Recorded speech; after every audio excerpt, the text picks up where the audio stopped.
భక్త తులసీదాస్ గారు కాశీలో నివసిస్తున్న సమయంలో ఒకసారి ధనపాలుడనే ధనికుడు తులసీదాస్ గారి దగ్గరకు వచ్చాడు.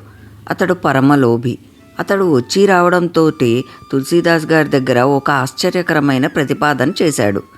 ఇంటింటా శ్రీరామచంద్రుడు అనేక ఉపచారాలతో అర్చింపబడుతున్నాడని నాకు తెలుసు. మహాత్మా, నాకు కూడా శ్రీరామచంద్రుణ్ణి సకలోపచారాలతో అర్చించాలని ఉంది అని అన్నాడు. అలాగే చెయ్యి, దానికి నిన్ను అడ్డుకున్నదెవరు అన్నారు తులసీదాస్ గారు.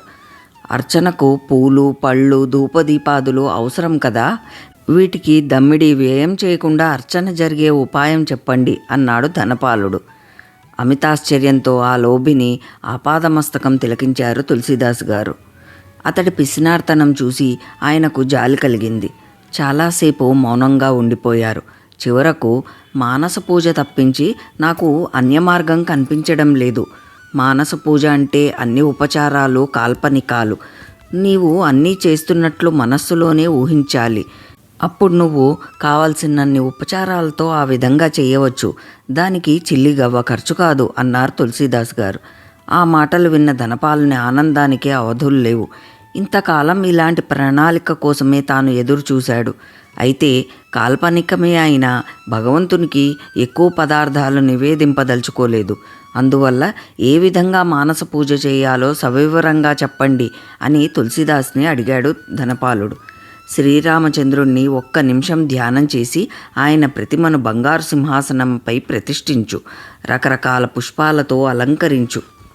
ఆ పైన వేడి చేసిన ఆవు పాలల్లో కాస్తంత పంచదార కలిపి నివేదన చెయ్యి. పంచదార కలపడం మాత్రం మరొక సుమా. నా రాముడు పంచదార లేని పాలు త్రాగలేడు. ప్రతిరోజు ఈ విధంగా మానస పూజ చెయ్యి, దమ్మిడి వ్యయం కాదు అన్నారు తులసీదాస్ గారు. ధనపాలుని లోభగుణం అటుంచితే అతడికి నిష్ఠ ఎక్కువ. తులసీదాస్ గారిని గురువుగా ఎంచి ధనవ్యయం లేని మానస పూజ మొదలుపెట్టాడు. పంచదార వాడకం ఎక్కువగా జరగరాదని ఒక చిన్న డబ్బా, ఒక చిన్న చెంచా కొన్నాడు. ఇది అంతా ఊహలోనే, నిజంగా అవి లేవు. ఈ విధంగా కొన్ని ఏళ్లు గడిచాయి. ఒకనాడు పాలు నివేదన చేసే వేళకు మనసులో చెంచా కనబడలేదు. చేసేది లేక డబ్బా నుండి పంచదారను పాలల్లోకి వంపాడు. దాంతో పాలల్లో పంచదార ఎక్కువ పడింది. వెంటనే మనసులో ఉన్న పాలగిన్నెలో చెయ్యి పెట్టి కరగని పంచదార తీసివేయసాగాడు. 15 సంవత్సరాలుగా ఈ లోభి మానసిక పూజను స్వీకరిస్తున్నాడు శ్రీరామచంద్రుడు. అయినా అతడి పిసినార్తనం కించిత్తైనా తగ్గలేదు. ప్రభువుకు అమితమైన కరుణ కలిగింది. భక్తుని చేయి పట్టుకొని, ధనపాల, పాలు కాల్పనికమే, పంచదార కాల్పనికమే. కాల్పనిక పంచదార కొంచెం ఎక్కువగా పడితే ఏమిటయ్యా, ఉండనీయరాదు అని అన్నాడు.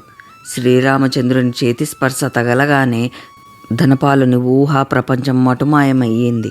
అతనికి పరమ వైరాగ్యం కలిగింది. వెంటనే అతడు నిజమైన భక్తి ప్రపత్తులతో శ్రీరాముణ్ణి ధ్యానించి తరించాలని తపోభూమికి వెళ్ళిపోయాడు. ఇది నిజంగా జరిగిన సంఘటన.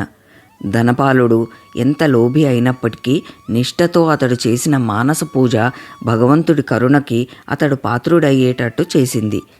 ఈ సృష్టిలో ప్రతిదీ భగవంతుడి అనుగ్రహం వల్లనే పొందిన మనం తిరిగి ఆయనకే సమర్పించడం అన్నది ఒక విధంగా హాస్యాస్పదమే అయినప్పటికీ భగవంతుడు మనం ఎంత శ్రద్ధాభక్తులతో చేస్తున్నామన్నది చూస్తాడే తప్ప ఏమి సమర్పిస్తున్నామన్నది కాదు.